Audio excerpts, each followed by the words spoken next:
be sure to get the hands in, because I talk a lot with the hands. Oh, I got you. Okay, this should be good. I'm actually going to move it closer so we can be sure we hear you. If you don't mind, but you look good. Okay. Okay. All right. So, why don't you, how far back can you remember? Like, tell me something about your childhood that really... Now, you're going to have to get closer to it. Okay. Yeah. Okay. So, how about we start out with childhood stories? What are some of your favorite childhood memories? You're going to have to get closer. Talk up. Okay. Speak up. Childhood memories. Like, do you have any favorite childhood memories that you... Childhood memories. Oh. Well, I think the best remembered day I ever had as a real child, a young'un, was the day that I got stung by 36 wasps in the morning, stepped on a snake in the afternoon, and was stung by 6 yellow jackets before I went to bed. That's a good childhood memory. That's a memory that comes back, yes. Wow. And then there's the other one that really sticks in my mind. When I walked out to the barn by myself, went into the barn lot, closed the gate properly, opened the stall door to go in the stall, and was confronted by a Guernsey bull. Ooh. Okay, well, the Guernsey bull ran over me. Didn't turn around and come back to gore me. But my 2 dogs, Mike and Pat, they were border collies. One of them hit him on the nose. The other one had him by the tail. And they were in the middle of the barn lot going just like this, round and round. The dogs were in the air, just floating. And wow. of course, there was a great deal of growling and snorting and so forth.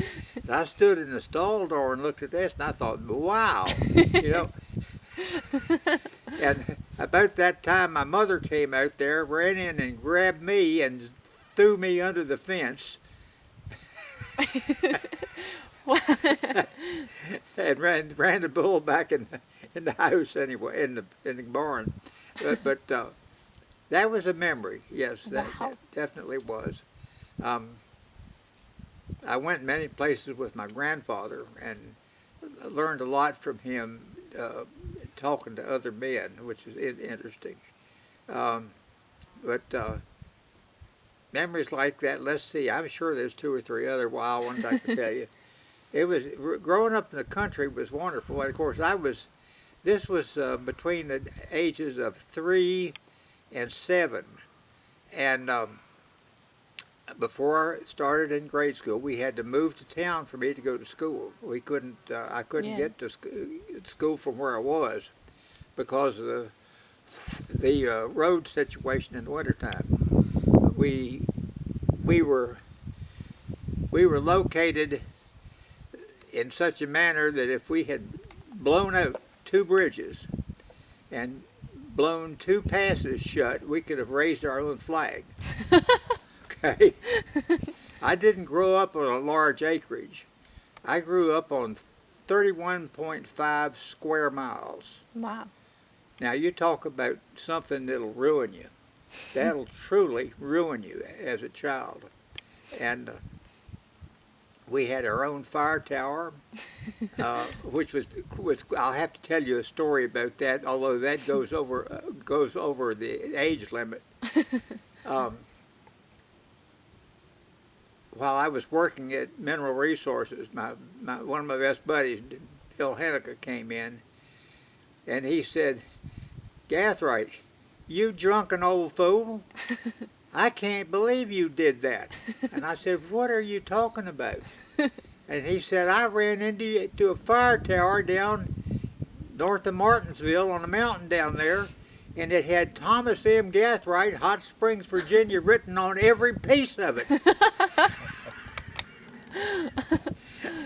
Wow. and I said, "Oh, hell, they've moved it." And He said, "Where did you do it?" And I said, "I didn't.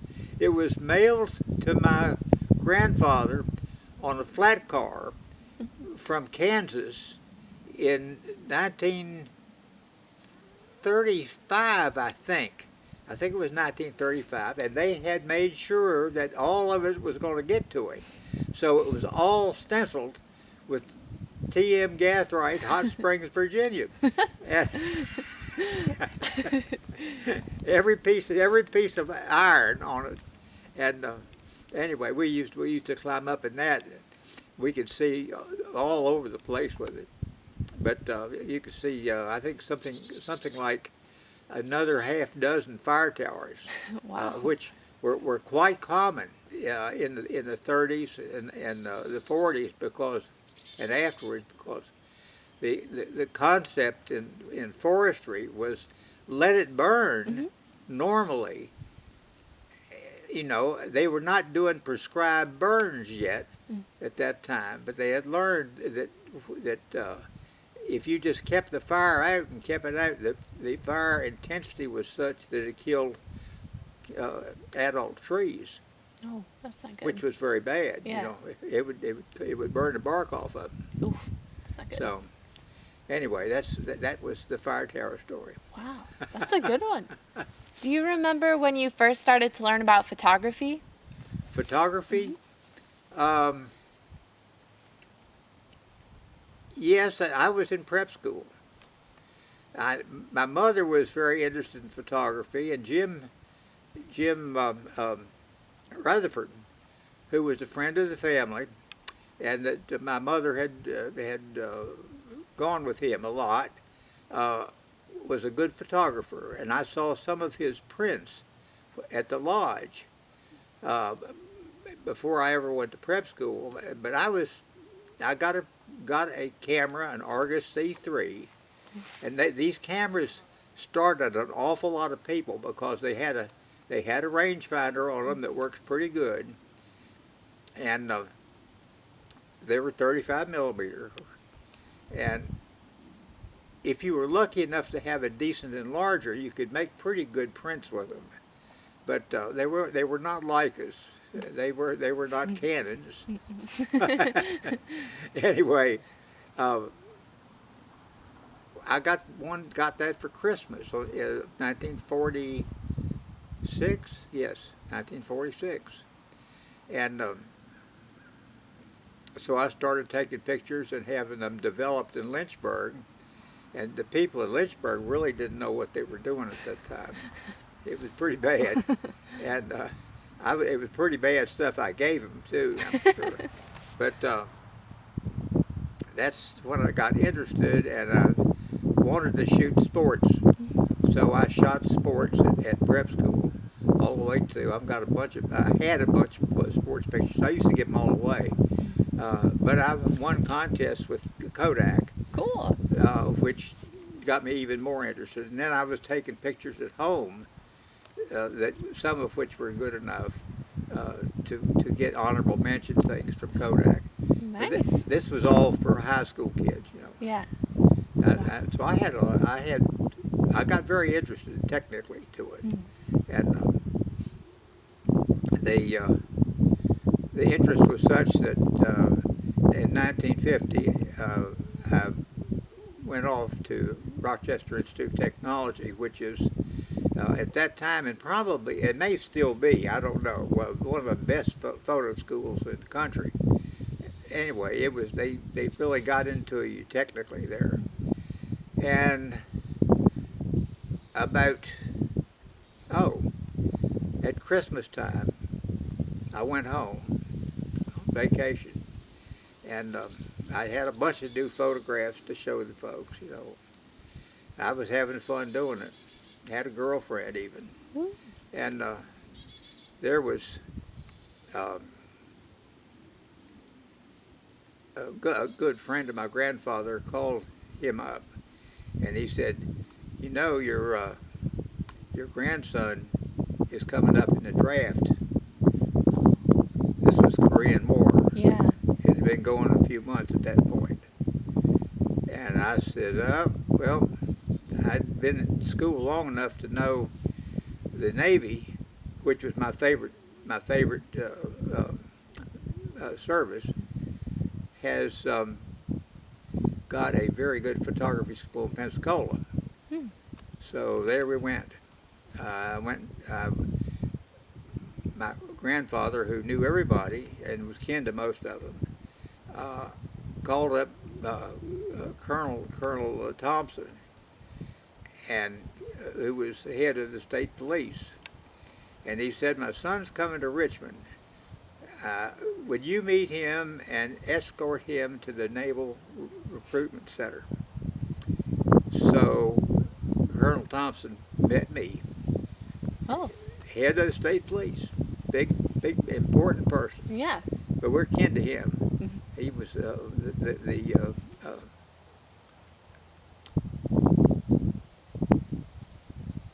I don't want to tell you Thompson stories. Um, the, they they received me very cordially from from the commander of the state police, Yeah. and I'm sure they did not know whether he was doing it politically or to get me the hell out of Virginia. Thought about that. Yeah. Anyway, I got in, and of course, the first thing that happened, I was the oldest guy there.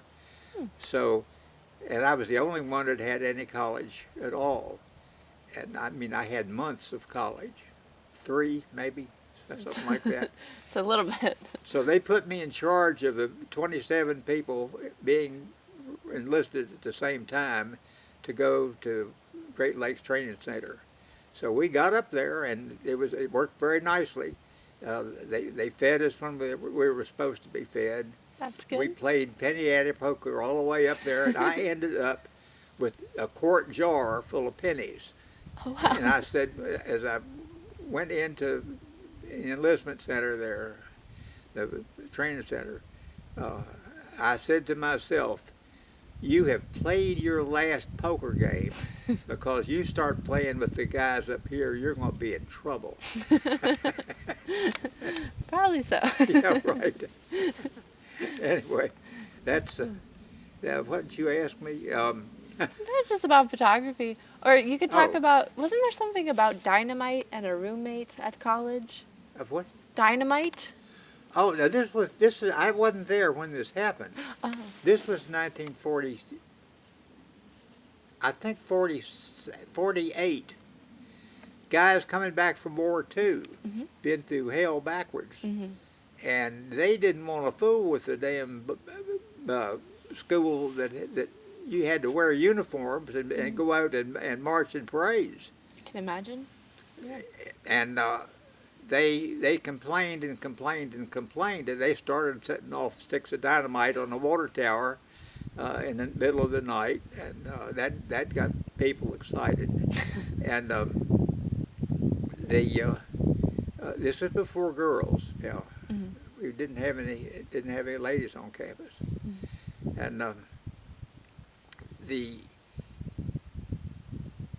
they put everybody had a printing press in the dorm, and they were printing all kind of messages to the administration. And so like I say, this is told to me. I know that this is accurate because everybody told the same story, but because a few of them are still there. Because this was much later. This was in the 19. This has been 1955. Wow. So that's a while after. Yeah. 7 years, 8 years. Anyway, they put out a mandate to the administration that if you don't get rid of this system for us, we're going to blow up the drill field. Now, have you ever been to Tech? No, I don't think Okay. so. Not They that have one. they have a drill field there that is, what, 4 times the size of the front field out here? Yeah, I mean, it's several football fields worth of Yeah. area. And Is this for oil or drilling for oil? Drill like marching drills. Oh. Yeah. Yeah. Yes, Okay. Oh, okay. not water wells. Um, so they listed a time. You know, it's going to be in such and such a day at midnight. Well, they had county police, city police, which didn't amount to much, a couple of campus cops standing around a drill field. And nothing was happening, and nothing was happening. And all of a sudden, the drill field blew up. A great old blue occurred in the middle of it. And what they had done is they had recognized that the duck pond, which was at the lower end of the drill field, had a stream going into it. And it was just big enough when you had a little bit of rain that you could actually float something through it. And they floated some stuff through to see if it worked, and it did. So they floated a raft with dynamite on it with a long fuse, and it went off right on schedule. So did they get what they wanted? Yeah, that's right. They quit marching. They got rid of the uniforms right there. Continued as civilians. Yeah. That's probably Yeah. for the best. Because no one could put anything on them. There was nothing left over of the raft or the dynamite that they could pin to anybody. Oh. Genius. Anyway, it was great. Tech was great place. That's the main dynamite story. I haven't fooled with dynamite myself. It really is. It's probably safe. It's very safe stuff to fool with, but I've never had the opportunity. I think that's okay. Okay. You're pretty dangerous. You're a rebel child. What about the time when you were driving on the road with your camera? Do you remember this story? I remember you telling me this Oh, story. about the subdivision. I think so. They were going to put a subdivision in the Blue Ridge Farm, which was both sides of the road there at Blue Ridge. 600 and some acres was being sold to a developer, and the community was very upset about it because they were going to put in something like 300 units, you know, of two-acre units. And so I got on the horn we hired a lawyer to represent us, and